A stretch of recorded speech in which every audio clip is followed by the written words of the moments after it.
ইসলামের দ্বিতীয় খলিফা হযরত উমর রাদিয়াল্লাহু তাআলা আনহুর শাসনামল। তখন পারস্যের এক প্রদেশের শাসক ছিল হরমুজান নামের এক অত্যাচারী রাজা। মুসলমানদের সঙ্গে তার প্রায়ই লড়াই হতো। লড়াইয়ে পরাজিত হলে তিনি বিভিন্ন শর্তে সন্ধি করতেন এবং নিজের রাজ্যে ফিরে যেতেন। পরে আবার সুযোগ পেলেই মুসলমানদের ক্ষতি সাধন করতেন।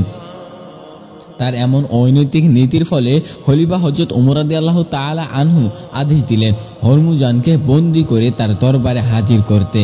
কিন্তু ইতিমধ্যে এক যুদ্ধে হরমুজান মুসলমানদের হাতে বন্দী হয়। খলিফার হুকুম মতে তাকে বন্দী অবস্থায় খলিফার দরবারে হাজির করা হয়। তখন খলিফা হযরত উমর রাদিয়াল্লাহু তাআলা আনহু তাকে লক্ষ্য করে বললেন, আপনি আমাদের সঙ্গে বারবার বিশ্বাসঘাতকতা করছেন। আপনার বিশ্বাসঘাতকতার কারণে আমাদের বারবার যুদ্ধ বিগ্রহে জড়িয়ে পড়তে হচ্ছে। ফলে অসংখ্য মুসলিম সৈন্যকে অযথা প্রাণ দিতে হচ্ছে, তাদের অর্থ সম্পদ নষ্ট হচ্ছে। আপনি অনেকের ঘরবাড়ি ধ্বংস করেছেন, নিরীহ অনেক লোকের ওপর অন্যায়ভাবে অত্যাচার চালিয়েছেন। আপনাকে আর সুযোগ দেওয়া হবে না। আপনার একমাত্র শাস্তি হলো মৃত্যুদণ্ড। মৃত্যুদণ্ড কার্যকর করার পূর্বে আপনার কোনো কথা থাকলে বলতে পারেন। হরমুজান ছিল খুব সূক্ষ্ম ও কূটনৈতিক বুদ্ধিসম্পন্ন একটি লোক। সুযোগ পেয়ে তিনি এক ফন্দি আঁটেন। তিনি বললেন, মহানুভব খলিফাতুল মুসলিমিন, আমার প্রচণ্ড পিপাসা পেয়েছে, দয়া করে আমাকে একটু পানি পান করতে দিন। খলিফার নির্দেশে তাকে পানি পান করতে দেওয়া হলো। সচুতর হরমুজান পানির পাত্র নিয়ে তা পান না করে ভীতু ভীতু ভাব নিয়ে ডানে বামে তাকাতে লাগলেন। তাকে জিজ্ঞাসা করা হলো, কি হলো, আপনি পানি পান করছেন না কেন? প্রশ্ন শুনে হরমুজান জবাব দিল, আমিরুল মুমিনিন, আমার ভয় হচ্ছে যে পানিটুকু পান করার আগেই আমাকে হত্যা করা হবে। একথা শুনে আমিরুল মুমিনিন বললেন, আপনি নির্ভয়ে পানি পান করুন। হাতের পানি পান করার পূর্বে আপনাকে হত্যা করা হবে না, এক ব্যাপারে আপনাকে আমি নিশ্চয়তা দিলাম। হরমুজান আমিরুল মুমিনিনের এই কথা শেষ হওয়ার সঙ্গে সঙ্গে হাতে থাকা পানির পাত্রটি মাটিতে ছুঁড়ে ফেলে দিয়ে বললেন, মহামান্য খলিফা, আপনি বলেছেন হাতের পানিটুকু পান করার আগে আমাকে হত্যা করবেন না। আমি পানি ফেলে দিয়েছি, সে পানি আর পান করা সম্ভব না। ওয়াদা অনুযায়ী আপনিও আমাকে আর হত্যা করতে পারবেন না। হরমুজানের এই চালাকির প্রেক্ষিতে মুসলিম সৈন্যরা রেগে গিয়ে বলল, আমিরুল মুমিনিন, আপনি অনুমতি দিন, আমরা এখনই তার এমন অনৈতিক চালাকির শাস্তি দিয়ে দিই।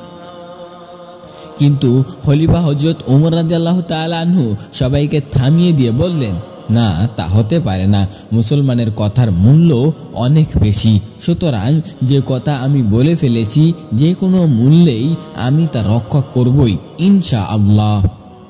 যেহেতু আমি তাকে বলেছি তার হাতের পানিটুকু পান করার পূর্বে তাকে আমি হত্যা করব না, আর সে যখন পানি পান করেনি, সুতরাং বন্দী হরমুজানকে হত্যা করা চলবে না। এ কথা বলে হযরত উমর রাদিয়াল্লাহু তাআলা আনহু হরমুজানকে লক্ষ্য করে বললেন, যান, আপনি মুক্ত, আমার কথার খেলাফ আমি করব না। সুবহানাল্লাহ, কথার কি মূল্য, ওয়াদা পালনের কি অপূর্ব নজির। হরমুজানের কল্পনাও করতে পারেনি যে তিনি এত সহজে মুক্তি লাভ করবেন।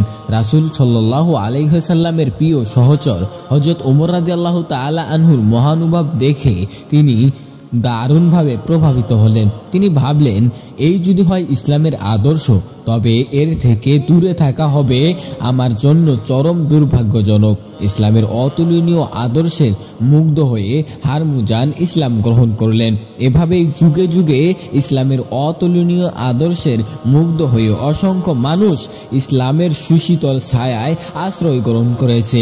বিশ্বব্যাপী ইসলাম ছড়িয়ে পড়েছে আপন মহিমায়, শক্তির জোরে নয়।